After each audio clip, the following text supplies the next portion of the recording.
बिस्मिल्लाहिर्रहमानिर्रहीम अल्हम्दुलिल्लाहि रब्बिल आलमीन व सल्लल्लाहु अला मुहम्मदिन व आलिहि तय्यबीन अत्ताहिरीन अल मासूमीन व लअनतुद दाइम अला अदाइहिम अजमईन मिनल आन इला क़ियाम यौमिद्दीन। मसाइल फ़िक़्ह में हमारी गुफ्तगू वसीयत के अहकाम में चल रही थी और वसीयत के हवाले से कुछ अहम और मुफीद मसाइल जो पेश आने वाले, मुफीद इस सेंस में कि जो पेश आने वाले हैं, क्योंकि बहुत सारे मसाइल ऐसे होते हैं जो पेश नहीं आते हैं, इसलिए उनकी इफ़ादियत वैसी नहीं होती। तो लेकिन ये ऐसे अहकाम थे कि जो पेश आने वाले हैं वसीयत के हवाले से, वो आपकी खिदमत में बयान हुए। और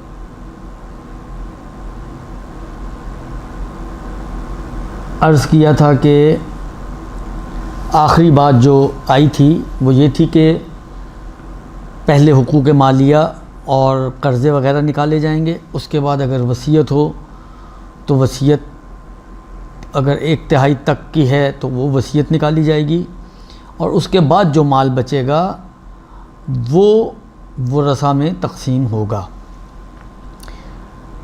अलबत्ता गैर माली वाजिबात जैसे नमाज है, रोज़ा है, या वो नज़र के जिसके ऊपर ख़र्च करना पड़े, माली एतबार से नज़र की हो, या कफ़ारे के जिनमें बिलाखिर ख़र्चा करना पड़ता है, ये असले माल से नहीं निकलते। अगर इनकी वसीयत की होगी तो सुल से माल से निकलेंगे, अगर वसीयत नहीं की होगी तो सुल से माल से भी इनको नहीं निकाला जाएगा। नतीजतन ये फिर मैयत की गर्दन पे बाकी रह जाएंगे। अब अगर वारिसों ने अपनी खुशी से इन उमूर को अंजाम दिया, अपनी मर्ज़ी से, अपनी खुशी से, चाहे पैसा फिर वो उसी विरासत वाला पैसा ही खर्च करें तो ठीक है, उसकी गर्दन मुमकिन आज़ाद हो जाए मैयत की। लेकिन अगर उन्होंने अंजाम न दिया तो बहरहाल फिर जो हिसाब किताब होगा वो फिर हिसाब किताब जो रोज़े क़यामत होगा। ये बात यहाँ तक पहुँची थी। आज का जो पहला मसला है वो ये है कि अगर कोई शख्स वसीयत करे कि मेरे कर्ज़े जो लोगों से लिए हैं या खुम्स व ज़कात वाले कर्ज़े,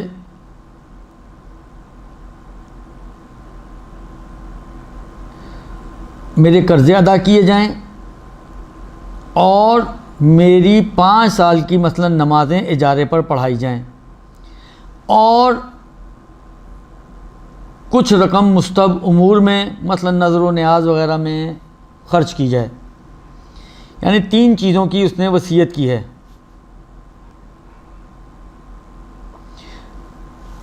वसीयत कर रहे यानी इस एतबार से कि इनको मेरे एक सुल से निकाला जाए, मुअय्यन कर रहा है कि मेरे माली वाजिबात, कर्ज़े वग़ैरह, मेरे इजारे की नमाज़ें 5 साल की मसलन, और कुछ मुस्तहब उमूर मसलन मस्जिद में चंदा देना है, इमाम बारगाह में चंदा देना है, या नज़र व न्याज वग़ैरह करनी है, इनको 1/3 से अंजाम दिया जाए। तो ऐसी सूरत में अगर तो 1/3 इन तीनों चीज़ों के लिए काफ़ी हो, यानी उसी 1/3 में इसके कर्ज़े भी उतर जाएंगे, उसी 1/3 में इसकी 5 साल की नमाज़ें भी हो जाएंगी मसलन, और उसी 1/3 में मसलन इसके कुछ मुस्तहब उमूर भी अंजाम पा जाएंगे। तो ऐसी सूरत में तो सुल्स में से यानी 1/3 में से ये तीनों चीज़ें अंजाम दी जाएंगी।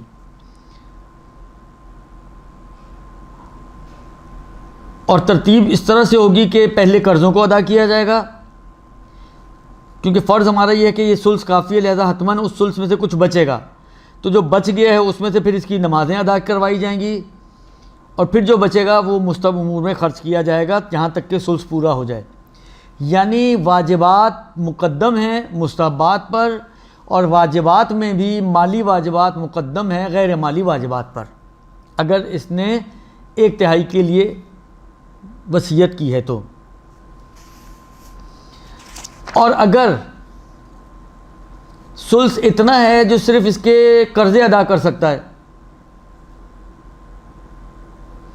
एक तरफ से, और बाकी जो दो चीज़ें हैं उनके लिए सुल्स से आगे बढ़ना पड़ेगा, लेकिन वारिस अपने हिस्से से खर्च करने पे राज़ी ना हो। यानी इसका मतलब ये हो गया कि वारिस पूरी वसीयत पर अमल करने पर राज़ी नहीं है, इसलिए कि पूरी वसीयत सुल्स से बढ़ रही हो। तो ऐसी सूरत में सिर्फ कर्ज़े अदा किए जाएंगे और कर्ज़ों के अलावा जो दो चीज़ों की वसीयत थी, मसलन नमाज की और मसलन मुस्तहब उमूर की, वो बातिल हो जाएगी और लग़्व हो जाएगी। लेकिन ये उस सूरत में है कि जब सुल्स सिर्फ कर्ज़ों के लिए काफ़ी हो।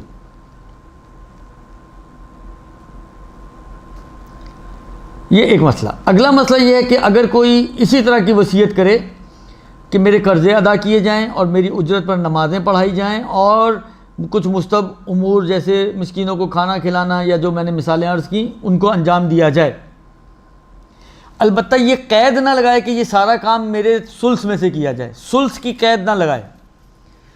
रिटन दिया है उसने कि मेरे मरने के बाद मेरे कर्ज़ों को अदा किया जाए, मेरे मरने के बाद मसलन मेरी 5 साल की इजारे पर नमाज़ें पढ़ाई जाएं, मेरे मरने के बाद मसलन कुछ मुस्तहब उमूर मसलन 2-4 जगह मजलिसों को बर्पा किया जाए, मिस्कीनों को खाना खिलाया जाए, बाज़ मस्जिदों में थोड़ा बहुत चंदा दिया जाए वगैरह वगैरह। दुरुस्त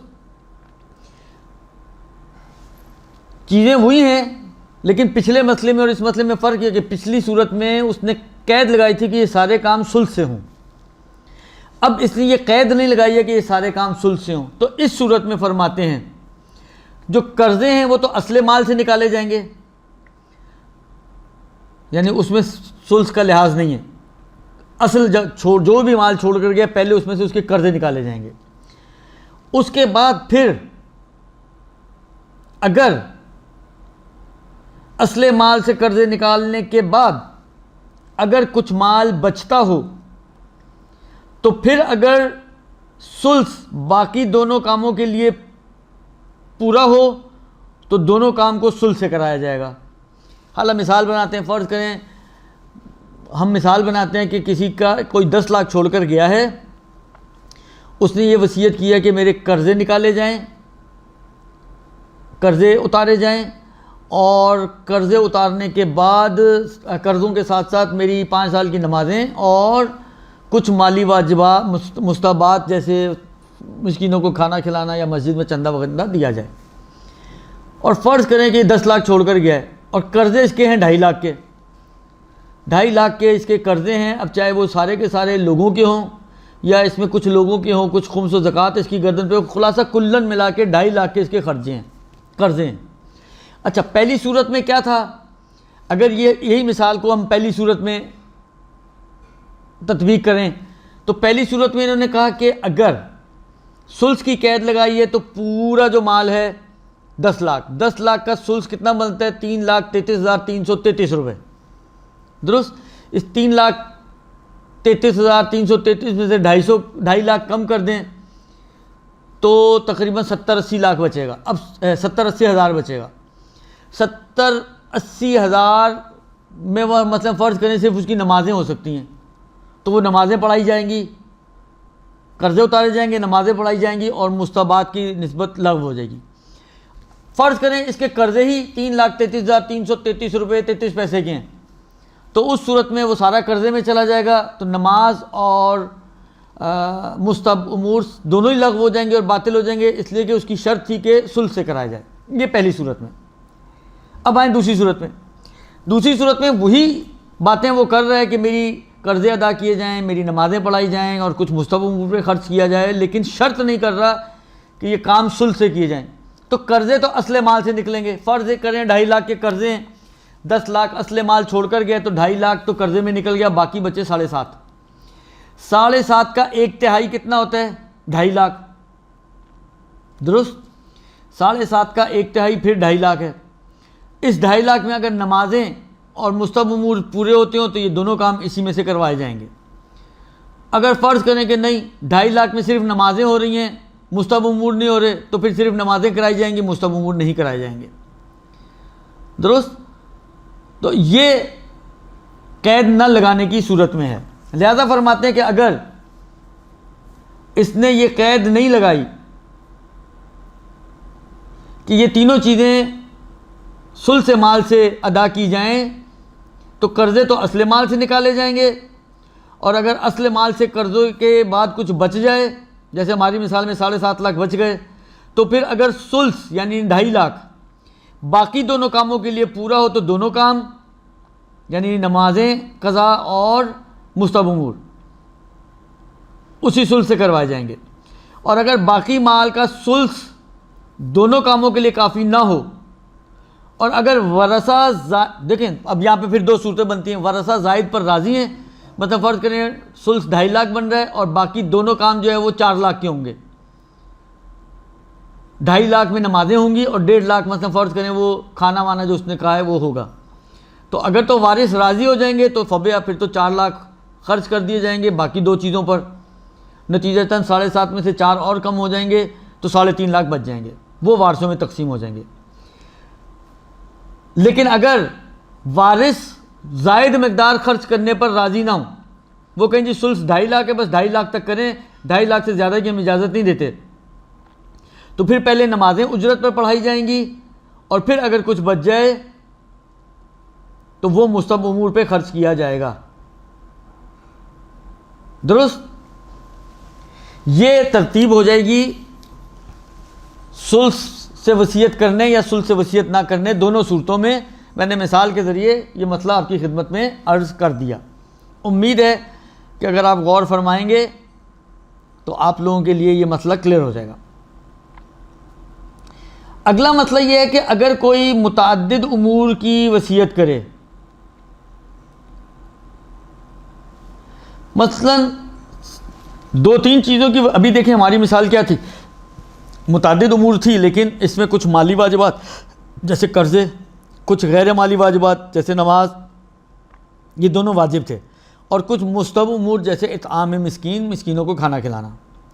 तो वाजिब 2 चीज़ें वाजिब, एक मुस्तहब, वाजिब में भी 2 कैटेगरीज, माली और गैर माली। दुरुस्त?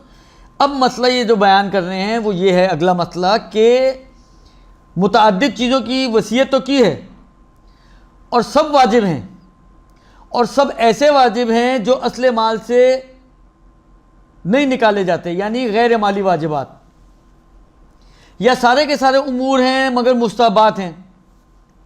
मसलन इसने वसीयत की है कि मेरे 5 साल की नमाज़ें पढ़ाई जाएं, ये भी गैर माली वाजिब है। 5 साल के कज़ा रोज़े रखवाए जाएं, ये भी गैर माली वाजिब है। और मैंने एक नज़र की थी हज की, और वो हज मेरी गर्दन पर है, नज़र पूरी हो गई थी, तो वो हज मेरी तरफ से करवाया जाए, तो ये भी गैर माली वाजिब हो गया। बस 3 चीज़ों की वसीयत की है, तीनों वाजिब हैं, लेकिन तीनों वो हैं कि जो असले माल से नहीं निकाले जाते, यानी अगर ये वसीयत ना करता तो इनमें से कोई भी पैसा जो है वो असले माल से ना निकलता। या इसने मुस्तहब उमूर की वसीयत की है कि भाई 60 मिस्कीनों को खाना खिलाया जाए मेरी तरफ से, और मेरे लिए 2 कुरान ख़त्म कराए जाएँ, 3 कुरान ख़त्म कराए जाएँ, या मतलब फ़र्ज़ करें कि जो है वो फ़लाँ मस्जिद या इमाम बारगाह या मदरसे में मतलब इतना डोनेशन दिया जाए। तो तीनों चीज़ें मुस्तहब हों, या तीनों गैर माली वाजिब है मगर गैर माली, या तीनों मुस्तहब हैं। तो कहते हैं कि अगर ये सुल्स के अंदर अंदर हैं तो सब पर अमल होगा, अगर सुल्स इनके लिए काफ़ी हो जाए तो ये सब पर अमल होगा। और अगर ये सुल्स से ज़्यादा हो रहे हों फिर 2 सूरतें हो जाएंगी, वारिस ज़ायद मकदार में इजाज़त दे रहे हैं या इजाज़त नहीं दे रहे हैं। अगर वारिस ज़ायद मकदार में इजाज़त दे रहे हों तब भी पूरी पर अमल किया जाएगा, तीनों चीज़ें करवाई जाएंगी। लेकिन मसला उस वक्त आएगा कि अगर वारिस ज़ायद मकदार में इजाज़त ना दें,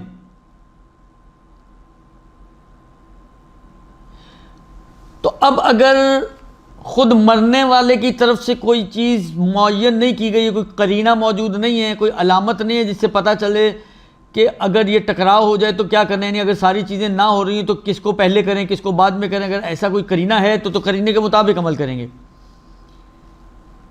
अब मैं करीने की एक मिसाल देता हूँ, थोड़ी सी अरबी ज़बान की मिसाल है लेकिन समझने के लिए आसान है।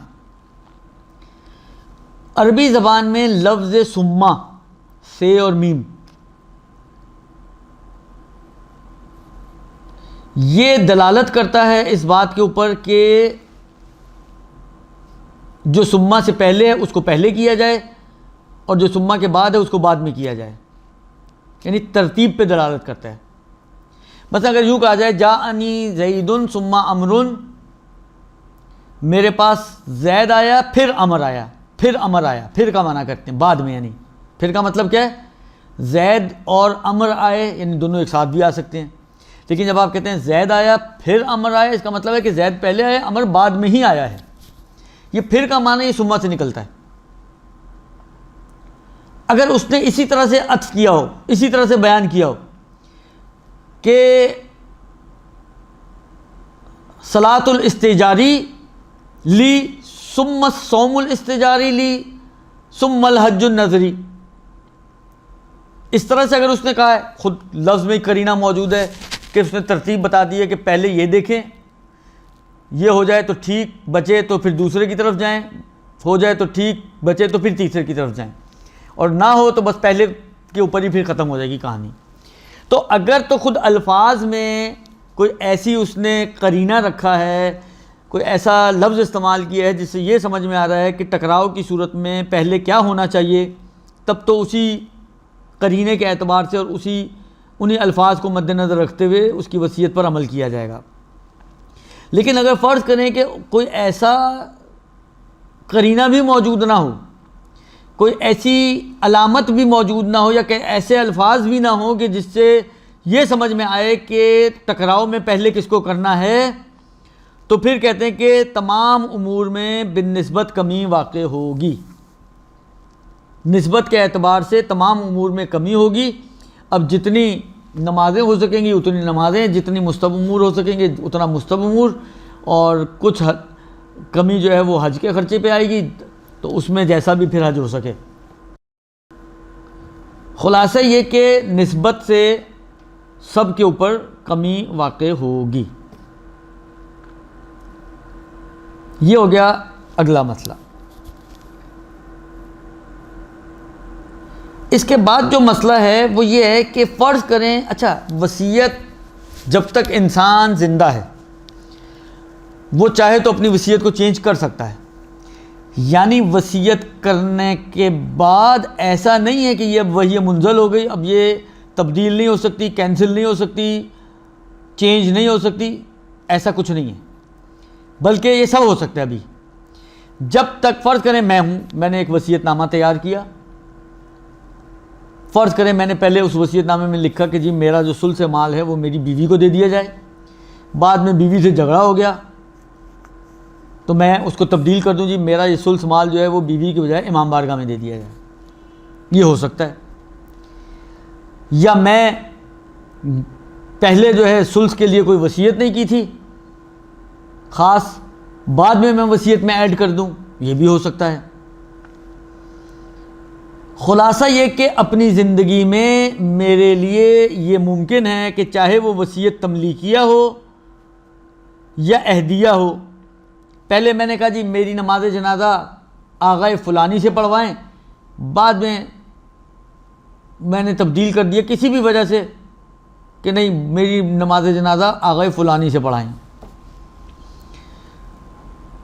तो वो उसको चेंज कर सकता है और उससे पलट सकता है। पलटने की सूरत में पिछली वसीयत जो की गई थी वो बातिल हो जाएगी, फिर अगर उसने कोई नई वसीयत करेगा तो वो वैलिड हो जाएगी, और नहीं करेगा तो बस ख़त्म हो जाएगा चैप्टर वसीयत का क्लोज़।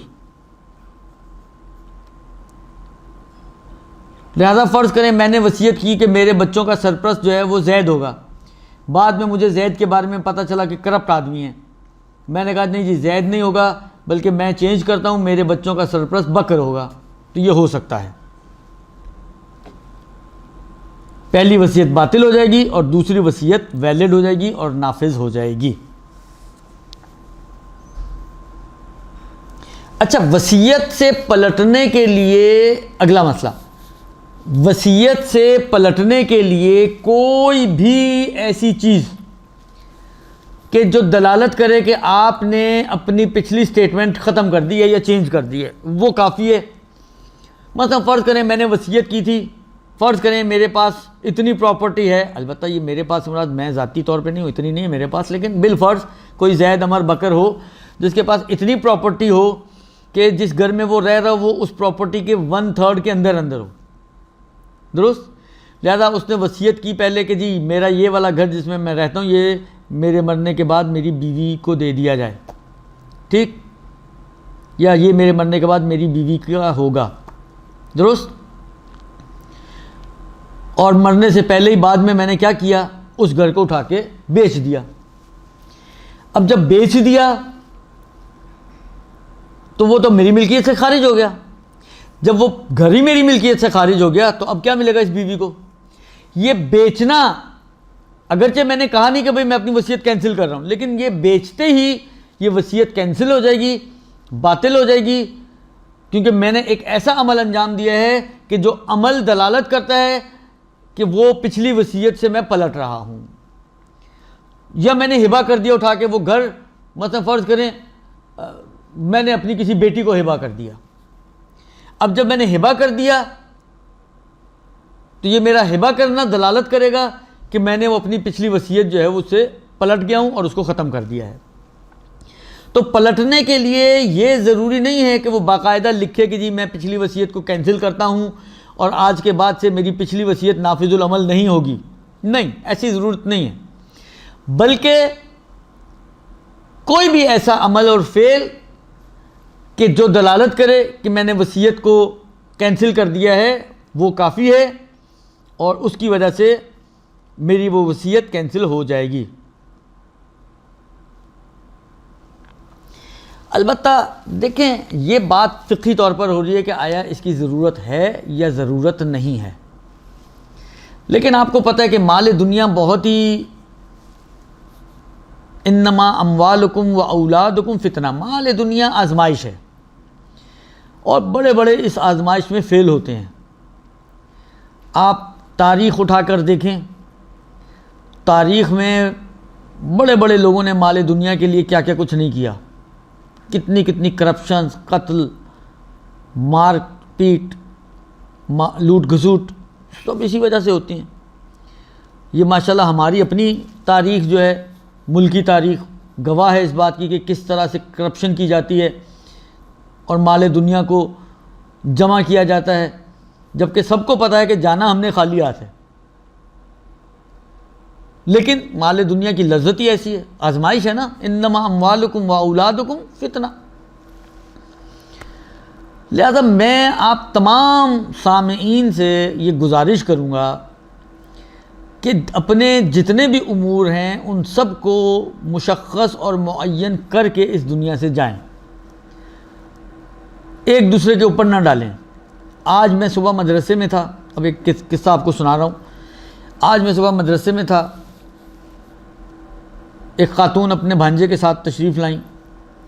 पहले वो अपने वालिद के साथ मेरे पास आ चुकी थी 1 साल पहले तकरीबन। देखिए गलतियाँ कैसी होती हैं इंसान से। औलाद, देखिए कभी भी, ये मेरा वालिदैन से एक बहुत ही मुखलिसाना मेरी गुजारिश है, इसको आप बदबीन कहें, ये कैसे मौलाना है बदबीनी सिखा रहे हैं, जो भी आप कहें, लेकिन मैं तजर्बा आपको समझा रहा हूँ, जो मुशाहिदात हैं और जो लोगों ने आके बातें की हैं उनकी रोशनी में आपकी खिदमत में अर्ज़ कर रहा हूँ कि अपनी औलाद अगर अभी तक शादी नहीं हुई है उनकी, तो उनके उस रवैये को कभी भी क्राइटेरिया न बनाएं। ये जो फैमिली आई थी उनका मसला यही था कि इतना फरमाबरदार बेटा था, माँ बाप ने घर बनाया, बाप ने मेहनत करके, अब वो भाग दौड़ से बचने के लिए या किस चक्कर में बहरहाल उसने कहा चलो घर जो है मैं बेटे के नाम कर देता हूँ। और शादी से पहले तक बेटा भी बड़ा माशाल्लाह फरमाबरदार, वो तो आपकी अमानत है, जब चाहे आप ले लें, जब चाहे आप ले लें। शादी के बाद जो फिर कहानियाँ शुरू होती हैं तो अब मुश्किल ये खड़ी हुई है कि वो घर छोड़ने के लिए तैयार नहीं है। कहता है पेपर तो मेरे नाम है तो घर तो मेरा है और सारा उसका इख्तियार मेरे हाथ में है, लिहाजा वो किसी तरह से कॉपरेट करने के लिए तैयार नहीं है। ये है माल दुनिया, कितनी जल्दी इंसान की निगाहों को चेंज करता है। बाप अभी ज़िंदा है लेकिन मजबूर हो चुका है, कानूनी तौर पर ये बाप जिसको कहें अपने पैरों पे कुल्हाड़ी मार चुका है। इस तरह के कितने केसेस हैं हमारे पास कि जिन्होंने घरों को अपनी औलादों के नाम किया, बाद में यही औलादें इन माँ बाप को सड़कों पे ले आईं। दुनिया भरी हुई है इस किस्म के किस्सों से। अब तो मीडिया पे भी इस किस्म के ड्रामे आ रहे हैं। लिहाजा कोशिश करें कि अपने सारे उमूर को क्लियर रखें। अगर यानी इस किस्म के केसेस में कायदतन उसूली तौर पर उसी वक्त एक अंडरटेकिंग ले लेनी चाहिए थी बाप को औलाद से कि भाई ये घर मेरा नहीं है, मेरी मिल्कियत नहीं है, शरअन बाप की मिल्कियत है, प्रॉपर्टी सिर्फ मेरे नाम है, मैं इसका मालिक नहीं हूँ। एक लीगल डॉक्यूमेंट उससे लेना चाहिए था।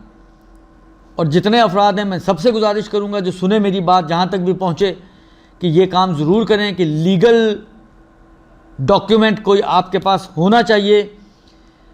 किसी के नाम भी प्रॉपर्टी करें, बेटे के नाम करें, बेटी के नाम करें, बीवी के नाम करें, किसी के नाम भी करें, ये एक लीगल डॉक्यूमेंट उन कागजात के साथ के जो प्रॉपर्टी के कागजात हैं अटैच करें, ताकि बाद वालों के लिए मुश्किलात ना खड़ी हों, आपकी ज़िंदगी में मुश्किलात खड़ी ना हों। लिहाजा ये शरई तौर पर इसकी ज़रूरत नहीं होती कि आप कुछ लिखत पढ़त करें, लेकिन मेरा मशवरा ये है, हाईली रिकमेंडेड मेरे हिसाब से, कि ये काम अगर आपने किसी को अपनी कोई वसीयत की है उसको कैंसिल करना चाहते हैं, तो आप बाकायदा उसको कैंसिल करें। ये जो कैंसिलेशन है, ये जो मैंने मसला बयान किया, ये बाकायदा कैंसिलेशन नहीं, ये समझे ज़िमनी कैंसिलेशन है। आपने एक ऐसा काम किया जो दलालत करता है कि ज़िमनी तौर पर इस बात पे कि पिछली वसीयत आपने कैंसिल कर दी है। ये कैंसिलेशन है मगर ज़िमनी है। आप सराहतन ये लिखें, पेपर बनाएं कि जी मैंने वसीयत की थी, मैं इस वसीयत को कैंसिल करता हूँ, या उसी वसीयत में जहाँ पे आपने लिखा हुआ है नीचे लिख कर साइन करें कि जी मैं आज के बाद से इस वसीयत को कैंसिल करता हूँ। बल्कि उस वसीयत को गवाहों के सामने फाड़ के फेंक दें कि जी मैंने कैंसिल कर दी। कोई भी ऐसा काम कि जो बाद वालों को मुश्किलात से बचाए, ज़रूर करके जाएं। वरना ये मत सोचिएगा कि जी बहन भाई आपस में कर लेंगे।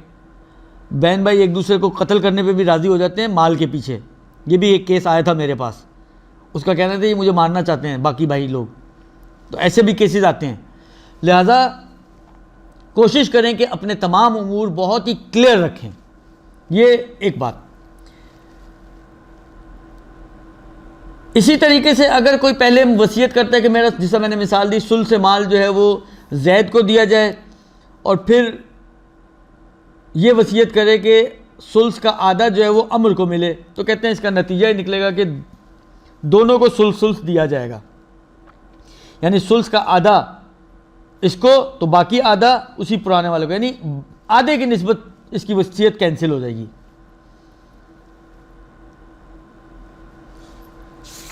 ये मसला। अब जो मसला है ये भी थोड़ा सा अहम मसला है, और वो मसला ये है कि अगर मरज़ मौत में ये शख्स जो मर रहा है ये कर्ज़े का एतराफ़ करे। मरज़ मौत ऐसी बीमारी को, मरज़ तो बीमारी है दीगर, मरज़ मौत यानी ऐसी बीमारी कि जिस बीमारी में फिर उस शख्स का इंतकाल हो जाए, यानी सही ना हो, उसी बीमारी में वो अल्लाह तक पहुंच जाए, इसको कहते हैं मरज़ मौत।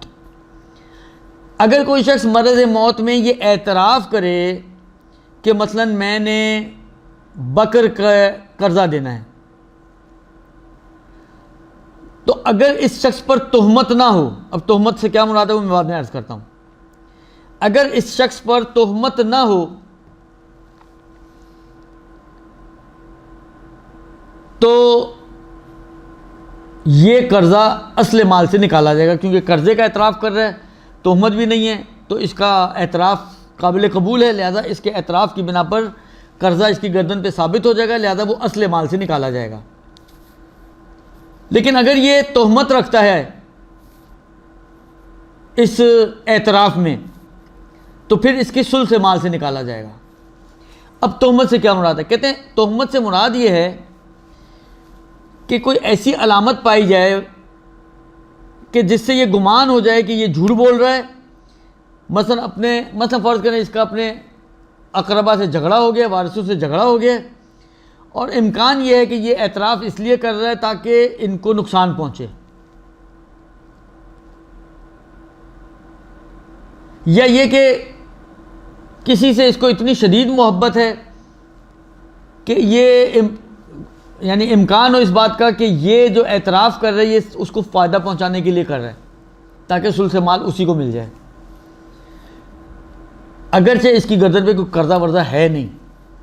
यानी कोई भी अलामत हो जो इसके इस एतराफ़ के झूठे होने पे दलालत करे, चाहे वो अलामत किसी से शिद्दत मोहब्बत बन रहे या किसी के साथ दुश्मनी बने।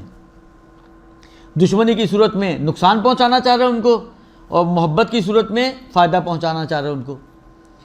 ये है इत्तहाम, तोहमत। तो अगर तोहमत है तो सुल्से माल से, यानी इसका मतलब ये हुआ कि इसका ये एतराफ़ दोनों सूरतों में काबिल अमल है। अगर तोहमत नहीं है तो असले माल से, और अगर तोहमत है तो सुल्से माल से इस कर्ज़े को अदा किया जाएगा।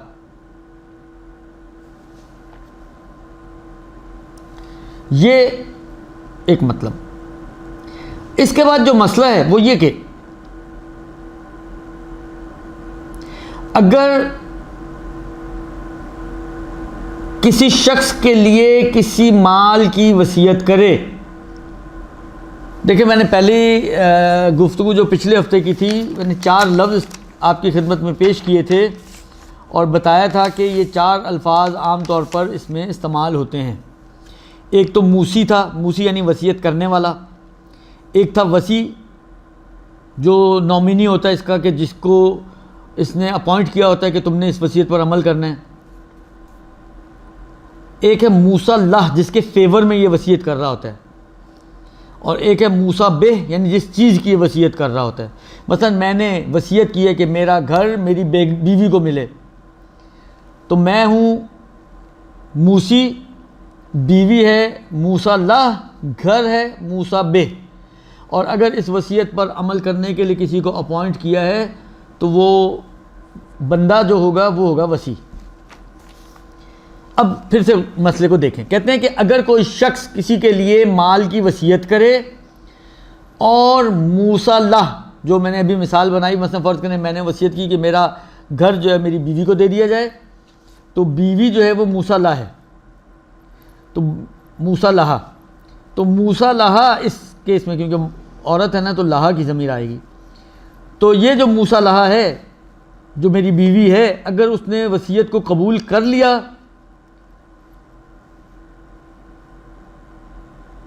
तो मेरे मरते ही मेरी बीवी इस घर की मालिक बन जाएगी। चाहे ये जो कबूल किया है वसीयत को मेरी ज़िंदगी में उसने किया हो, या मेरी ज़िंदगी में उसने टाल मटोल से काम लिया, नहीं नहा या ना, लेकिन मेरे मरने के बाद उसने उस वसीयत को कबूल कर लिया।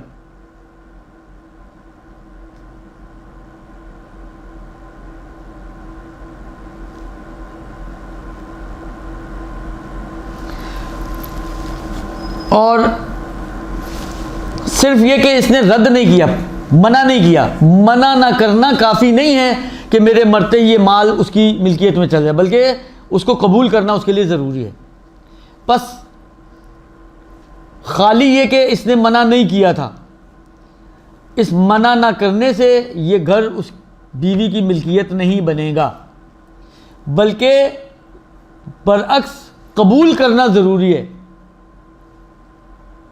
जिस तरह वो होता है ना, खामोशी नीम रजामंदी, या नहीं चलेगा, बल्कि उसकी रजामंदी आनी चाहिए, तो ये उसकी मिल्कियत में जाएगा।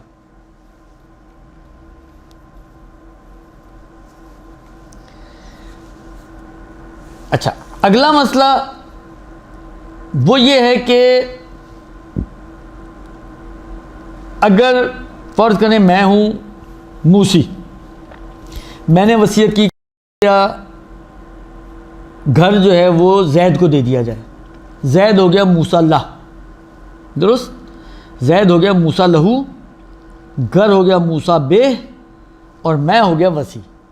हमने कहा कि जैद अगर कबूल करेगा, राज़ी हो जाएगा वसीयत पर, तो मेरे मरते ही ये घर जैद का हो जाएगा। जैद का सिर्फ खामोश रहना इस घर को जैद का की मिल्कियत में नहीं डालेगा। ये पिछले मसले में हमने बयान किया। अब अगला मसला ये कि अगर मूसा ला जो जैद है उसने वसीयत को रद्द भी नहीं किया, इनकार भी नहीं किया कि भाई मुझे नहीं चाहिए। बाज़ लोग होते हैं ना, आपने वसीयत कहा भाई मुझे कोई घर नहीं चाहिए आपका, या आप अपने पास ही रखो, उसने वहीं पर ही मना कर दिया। नहीं, इसने मना नहीं किया है, इसने इनकार नहीं किया, रद्द नहीं किया है वसीयत को, और मूसी की हयात में ही उस जैद का इंतकाल हो गया। यानी मैं अभी ज़िंदा था जिसने वसीयत की थी, लेकिन रद्द भी नहीं किया था। ज़िंदगी में मेरी जैद साहब जो मूसा लहू थे उनका इंतकाल हो गया, या मेरे मरने के बाद उसका इंतकाल हो जाए, तो मूसा लहू के वारिस इस मूसा लहू के कायम मकाम होंगे। अब अगर उन्होंने वसीयत को कबूल कर लिया तो वो माल उनकी मिल्कियत में चला जाएगा, और अगर उन्होंने रद्द कर दिया, इनकार कर दिया कि नहीं हमें नहीं चाहिए आपके घर, तो ये फिर वारसों में तकसीम हो जाएगा। अलबत्ता उसके वारिस यानी मूसा लाह के, जैद के वारिस, उसके बच्चे, उस सूरत में जैद के कायम मकाम होंगे कि अगर दरमियान में कहीं मैंने इस वसीयत को कैंसिल ना कर दिया हो, बातिल ना कर दिया हो, यानी मैंने वसीयत की, बातिल नहीं की और मैं मर गया, और मेरे मरने के बाद जैद भी मर गया, या जैद मेरे मरने से पहले मर गया लेकिन जैद के मरने के बावजूद मैंने वसीयत को कैंसिल नहीं किया और फिर मैं मर गया, तो अब जैद के जो वारिस हैं, बच्चे उसके, वो उसके जानशीन हो जाएंगे। अब अगर उन्होंने कबूल कर ली तो उनकी मिल्कियत में चला जाएगा घर, और अगर उन्होंने इनकार कर दिया, रद्द कर दी वसीयत, तो फिर ये घर मेरे जो वारिस हैं उनकी तरफ मुंतकिल हो जाएगा।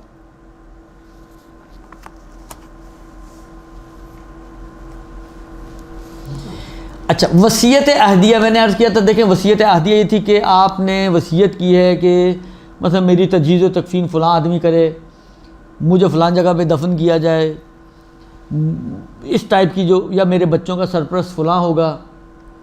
तो कहते हैं कि जो वसीयत अहदिया है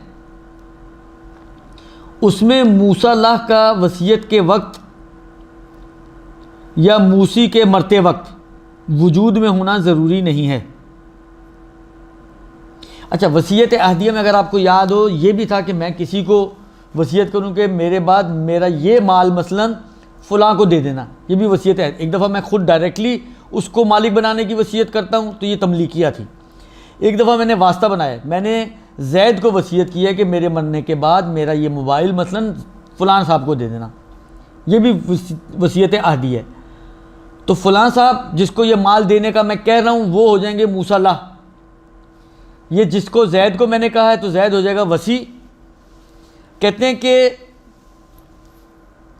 मैं जब वसीयत अहदिया करूँ तो मूसा लाह जो फ़लाँ साहब हैं, वसीयत करते वक्त या मेरे मरते वक्त उनका वजूद में होना ज़रूरी नहीं है। लिहाजा अगर मैंने ये वसीयत की है कि मेरा ये मोबाइल मेरे उस पोते को, कि जिसका अभी तक हमल भी नहीं ठहरा, जो बाद में वजूद में आएगा, उसको दिया जाए, तो ये मेरी वसीयत सही है। अब अगर वो पोता पैदा हो गया तो ये मोबाइल उसको दे दिया जाएगा, और अगर फ़र्ज़ करें वो मुर्दा पैदा हुआ, फ़र्ज़ करें, या उस बच्चे ने शादी नहीं की जिस बच्चे के औलाद के लिए मैंने ये वसीयत की थी, या उसके घर बच्चा ही नहीं हुआ, तो इन तमाम सूरतों में ये फिर वारिसों की मिल्कियत में चला जाएगा और वरासत का माल बन जाएगा। अलबत्ता अगर वसीयत के, फिर दोबारा ये वही बात करना चाह रहे हैं कि अगर वसीयत के कुछ जुमले ऐसे हैं कि उन जुमलों से अंदाज़ा हो रहा है कि अगर वो बच्चा पैदा ना हो तो फिर इस माल को क्या किया जाए। फ़र्ज़ करें उसने ये वसीयत की है कि मसलन फ़र्ज़ करें, हालांकि एक मिसाल में और बनाऊँ बेहतर सी, मसलन मैंने वसीयत की है, मेरा एक बेटा है जैद जिसकी अभी शादी नहीं हुई, ये दादियाँ बाज़ औक़ात ये काम करती हैं, दादियाँ बाज़ औक़ात ये काम करती हैं कि मसलन फ़र्ज़ करें अपनी जिस बहू के साथ रह रही हैं, अपनी बहू को दिया कि देखो तुम्हारे घर अगर बेटी पैदा हो तो उसकी शादी पे ये कंगन उसको दे देना मेरी तरफ से। फ़र्ज़ करें इसके घर बेटी पैदा नहीं हुई, लेकिन उसने ये बयान किया कि अगर बेटी पैदा ना हो, इन अदर केस के ये ना हो पाया तो फिर इसको जो है मस्जिद में डाल देना, चंदा दे देना, खुद ही बता दिया। या कोई भी ऐसा करीना मौजूद है जिससे समझ में आ रहा है कि अगर ये पोता ना हो या पोती ना हो तो इस माल को क्या करना है, तब तो वही करना होगा जो समझ में आ रहा है। लेकिन अगर कोई ऐसा करीना ना हो तो फिर ये वारिसों का माल बन जाएगा।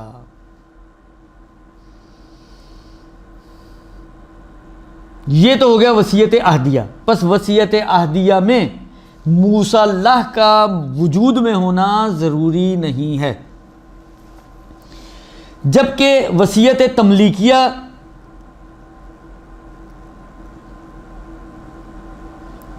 ऐसे के लिए कि जो मरने वाले, जो वसीयत करने वाले के मौत तक मौजूद ना हो, अगर हमल भी है तब भी चल जाएगा, हत्ता हमल भी ना हो। जिस तरह मैंने अभी मिसाल बनाई ना, एक ऐसे बेटे के नाम, ऐसे बेटे के नाम कर रहा हूँ मैं घर, कि ये मैं अपना घर मसलन जैद जो मेरा बेटा है जिसकी अभी तक शादी नहीं हुई, उसका जो बेटा होगा उसके नाम कर रहा हूँ, और मेरे मरने तक जैद का शादी नहीं हुई तो ये बातिल हो जाएगी। लेकिन अगर मेरे मरने तक जैद की शादी हो चुकी है, जैद की बीवी हामला भी हो चुकी है, और हालांकि फ़र्ज़ करें अल्ट्रासाउंड से ये भी पता चल चुका है कि वो बेटा है, तो फिर ये वसीयत सही हो जाएगी। तमलीकिया भी है, बस तमलीकिया में मूसी के मरने तक का लिहाज है कि मरने तक मूसा अल्लाह अगर वजूद में आ गया, वलो हमल की शक्ल में हो,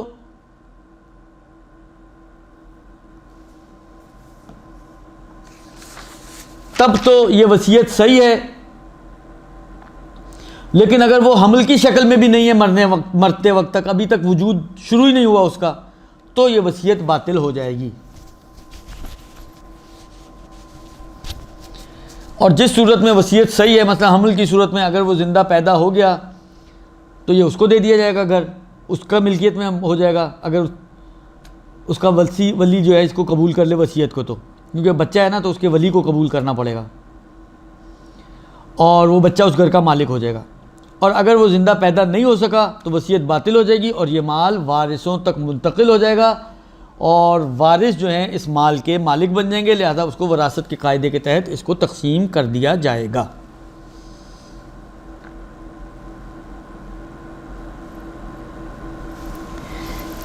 अगला मसला भी एक अहम मसला है। मसला ये है कि अगर मूसी किसी शख्स को वसीयत पर अमल करने के लिए मुअय्यन करे, मतलब मैंने वसीयत की, जैसे अभी मिसाल बनाई थी, मैंने वसीयत की जैद को, मैंने वसीयत जो भी की है जैद को मुअय्यन किया कि जैद साहब ये काम आपने करवाने हैं जो मेरी वसीयत के अंदर मौजूद हैं, यानी जैद को मैंने अपना वसी बनाया है, दुरुस्त। तो कहते हैं कि वसीयत करने से, यानी मेरे मुअय्यन करने से वो शख्स मुअय्यन हो जाएगा। सिर्फ एक सूरत में वो मुअय्यन नहीं होगा, जब वो खुद ही इनकार कर दे, फ़ौरन ही मसलन, या बाद में, और उसका इनकार मुझ तक पहुँच जाए मरने से पहले, तो वो नहीं होगा। लेकिन अगर फ़र्ज़ करें कि मैंने मुअय्यन किया, हत्ता वो खामोश भी, यहाँ पे खामोशी नीम रजामंदी चलेगा, अगर वो खामोश भी रहा तो वो मेरा वसी कहलाएगा। यानी वारिस बाद में नहीं कह सकते आपने तो नहीं कहा था कि ओके, यानी उसकी खामोशी ही उसका ओके होगा। अलबत्ता ये ज़रूरी है कि इसका ये वसी जो है, जिसको ये वसी बना रहा है, एक तो वो आकिल हो, यानी अक्ल उसकी काम करती हो, एक, और दूसरी शर्त उसमें यह है कि काबिल इत्मीनान शख्स हो, यानी मुतमईन हो ये मूसी कि ये वसीयत पर अमल करेगा।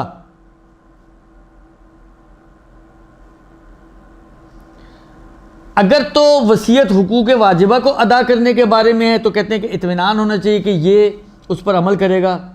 फिर कहते हैं बल्कि एहतियात लाजिम की बिना पर मुतलकन, यानी अगर वो हुकूक वाजिबा के बारे में ना भी हो तब भी एहतियात की बिना पर उसका काबिल इत्मीनान होना ज़रूरी है। और आप यानी मूसी को इत्मीनान होना चाहिए कि ये इस वसीयत पर अमल करेगा। और अगर मूसी मुसलमान है, वसीयत करने वाला ख़ुद मुसलमान है, तो ये भी ज़रूरी है कि वसी भी उसका मुसलमान होना चाहिए। अलबत्ता ये एहतियात की बिना पर ज़रूरी है, यानी एहतियात वाजिब की बिना पर।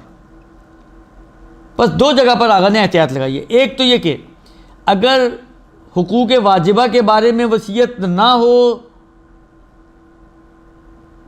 उसके उस सूरत में वसी का काबिल इत्मीनान होना, जैसे फ़लाँ जगह पे दफन करना या फ़लाँ से नमाज़ पढ़ाना वगैरह, उसमें वसी का काबिल इत्मीनान होना एहतियात की बिना पर है, एक ये।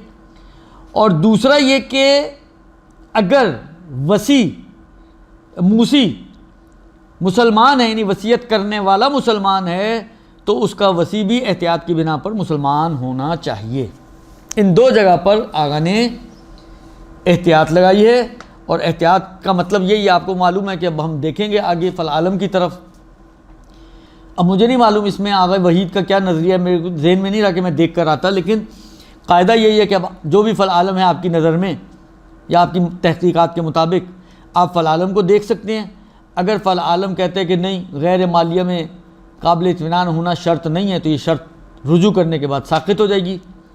इसी तरह से अगर फ़ल आलम कहता है कि काबिल इत्मीनान क्या कहते हैं, सॉरी, अगर ये कहता है कि मूसी अगर मुसलमान है तो ज़रूरी नहीं कि उसका वसी भी मुसलमान हो, तो भी ये शर्त साक़ित हो जाएगी। बस इन दो सूरतों में अगर फ़ल आलम इजाज़त दे और शर्त ना लगाता हो तो ये दोनों शर्तें यहाँ से साक़ित हो सकती हैं। अलबत्ता फ़ल आलम का मसला देखना पड़ेगा, जो मेरे जहन में नहीं है और मैंने नहीं देखा कि ये इस वक्त क्या फ़रमाते हैं। ये जनाब अली हो गया ये मसला। इसके बाद जो मसला है वो ये है कि मूसी जिसको वसीयत करने के लिए मुअय्यन करे, यानी वसी, इस पर कबूल करना वाजिब नहीं है,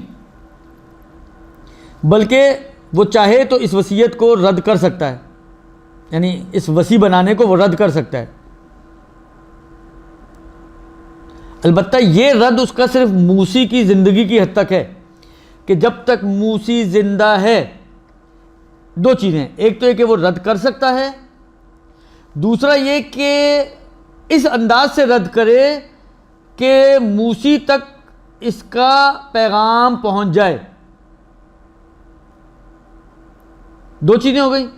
रद्द करना जायज़ है, एक रद्द इस अंदाज से करे कि मूसी तक इत्तला पहुंच जाए कि इसने रद्द कर दिया, इसने रद्द कर दिया, कमरे में बैठे हुए मैं रद्द करता हूं, किसी को भी नहीं पता चला, ये रद्द भी काफ़ी नहीं है। रद्द ऐसा हो कि मूसी तक इत्तला पहुंचे। दो, एक और शर्त लगाते हैं, वो भी एहतियात की बिना पर है, फिर अगेन एहतियात की वजह से रुजू की गुंजाइश निकल आएगी।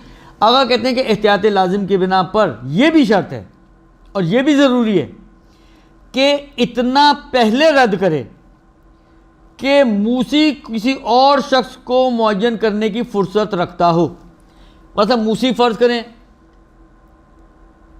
कोमा में और उसी कोमा में उसका इंतकाल हो रहा है, अब इसने रद्द कर दिया लेकिन उसके पास ऐसी इतनी गुंजाइश ही नहीं है कि वो दूसरा मुअय्यन कर सके, तो ये रद्द भी काफ़ी नहीं होगा एहतियात की बिना पर। अलबत्ता अब अगर फ़ल आलम इजाज़त दें कि नहीं ये मोतबर नहीं है तो ये शर्त साक़ित हो सकती है, लेकिन इसको साक़ित करने के लिए बहरहाल फ़ल आलम की तरफ रुजू करना पड़ेगा और देखना पड़ेगा कि वो क्या कहते हैं।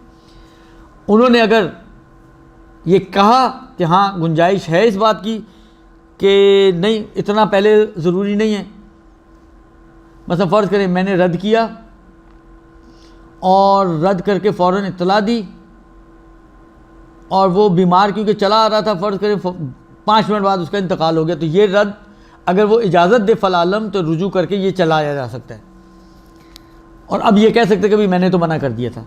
लेकिन अगर इसी एहतियात के मुताबिक अमल करें तो इतना गुंजाइश और इतनी टाइम होनी चाहिए इसके पास कि वो एक दूसरा नॉमिनी बना सके और दूसरे को नॉमिनेट कर सके। लिहाजा फरमाते हैं कि अगर मूसी की मौत के बाद रद्द करे तो उसका कोई फ़ायदा नहीं है, एक, या मौत से पहले रद्द करे मगर मरने तक इसको इत्तला ना दे तो इस रद्द का कोई फ़ायदा नहीं है, दो, और एहतियात वाली कैद की बिना पर इतना पहले इत्तला ना दे कि वो दूसरे को नॉमिनेट कर सके तो इसका भी कोई एहतियात की बिना पर असर नहीं है।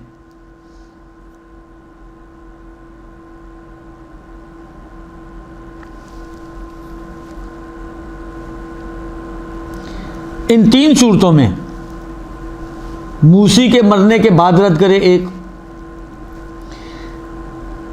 मूसी को इत्तला ही ना दे रद्द करने की, दो, मूसी के मरने से पहले इत्तला तो दे दिया मगर इतनी गुंजाइश नहीं थी कि वो दूसरे को नॉमिनेट कर सके, तीन। इन तीनों सूरतों में इसका रद्द बेअसर है और इस पर अमल करना ज़रूरी हो जाएगा। अलबत्ता हाँ, एक सूरत बनती है जिसमें ये फरमाते हैं कि वह इनके रद्द नहीं भी किया और रद्द काबिल कबूल नहीं भी हो तब भी, यानी इसके ऊपर वाजिबुल अमल होने की सूरत पे अमल ना करे, वो ये है कि इस पर अमल करना इसके लिए हरजी हो जाए। देखिए, हरज का मतलब शरीयत में ये है कि हरज यानी आये कुरानी में भी है, लैसा लकुम फिद्दीन मिन हरज, दीन में तुम्हारे लिए कोई हरजी हुक्म नहीं है। हरज का मतलब ये होता है कि इंतहाई शदीद ज़हमत और मुशक्क़त जो आम तौर पर नाकाबिल बर्दाश्त हो। देखिए, एक ज़हमत और मुशक्क़त वो होती है जो उर्फ़ आम में लोग कर लेते हैं बर्दाश्त और फिर वो काम कर लेते हैं, यानी काबिल बर्दाश्त होती है। ज़हमत तो होती है, मुशक्क़त तो है, लेकिन काबिल बर्दाश्त। एक मरतबा ये होता है कि ज़हमत और मुशक्क़त ऐसी है जो काबिल बर्दाश्त नहीं है।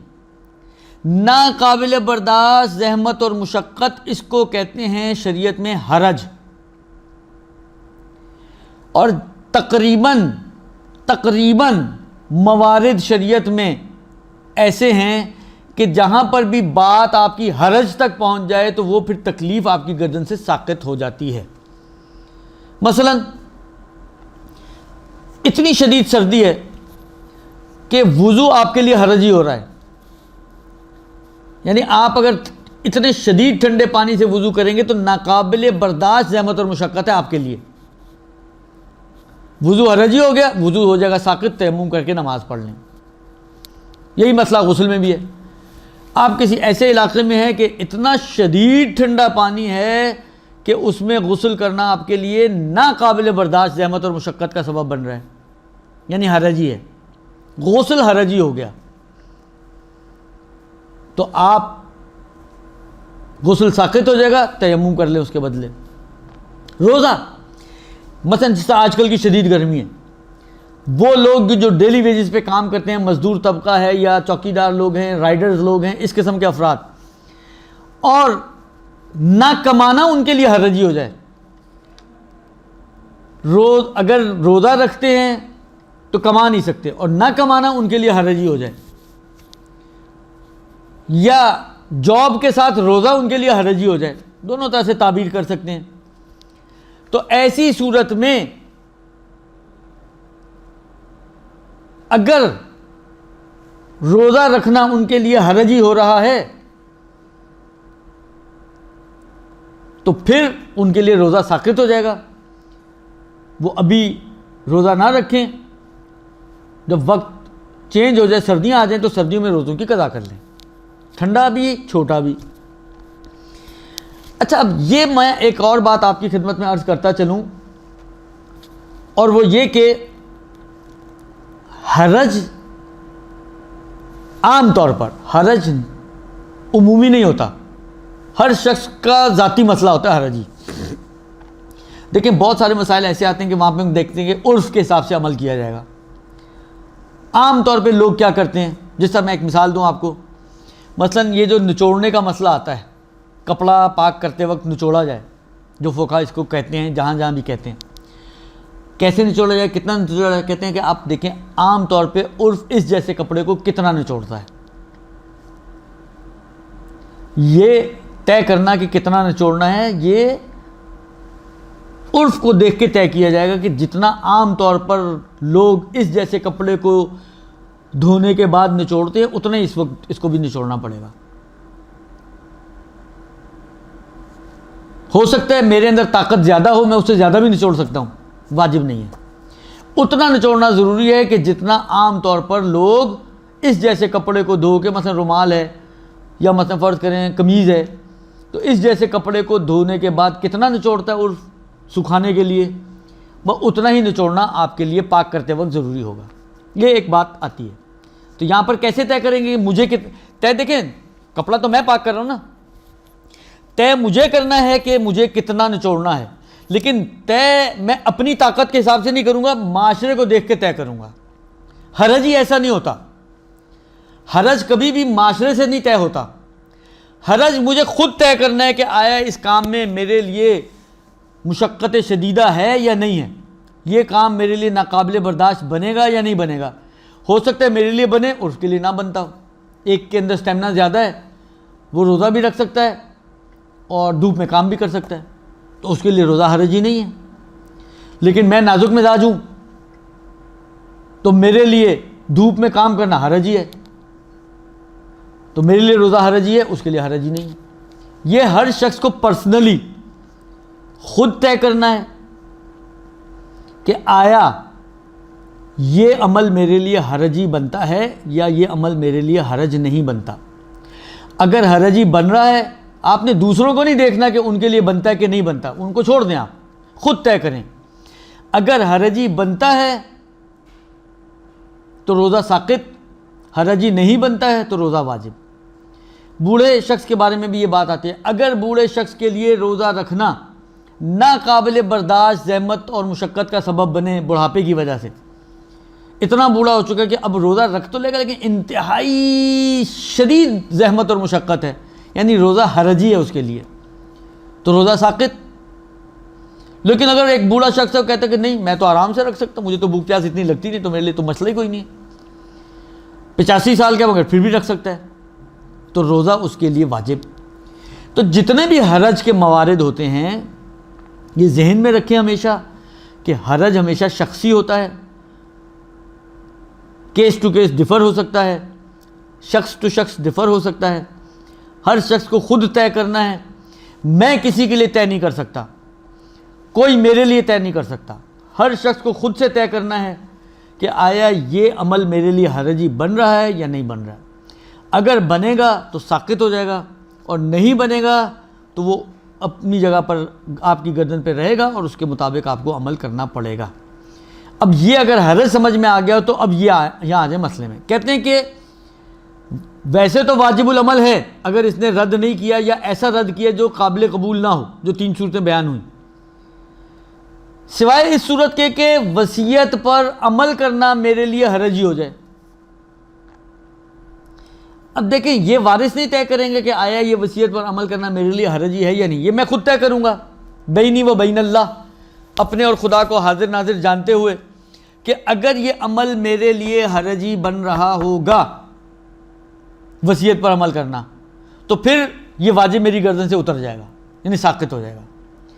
लेकिन अगर वसीयत पर अमल करना मेरे लिए हरजी ना बन रहा हो, तो अगर मैंने रद्द नहीं भी किया या ऐसा रद्द किया जो मुअस्सिर ना हो, काबिल कबूल ना हो, तो फिर इस वसीयत पर अमल करना मुझ पर वाजिब हो जाएगा। ये वसीयत के कुछ अहम मसाइल थे जो मैंने आपकी खिदमत में बयान किए। ये आज का मेरा आखिरी मसला था इस चैप्टर का, जो वसीयत के हवाले से था, और बाकी इंशाअल्लाह आइंदा आपके लिए वरासत के अहकाम को बयान किया जाएगा। तो वो थोड़ा सा लेंदी भी है और निस्बतन टिपिकल भी है, क्योंकि कैलकुलेशंस का मसला है, इसलिए ज़्यादातर लोग उसमें परेशान होते हैं। तो इस एतबार से वसीयत का चैप्टर ख़त्म, और इंशाअल्लाह अज़ीज़ अगले हफ्ते से वरासत के अहकाम आपकी खिदमत में बयान किए जाएंगे। वसल्लल्लाहु अलैहि व आलिहि वसल्लम। अल्लाहुम्मा सल्लि अला मुहम्मदिन व आलि मुहम्मद व अज्जिल फ़रजहुम व अहलिक अदाअहुम।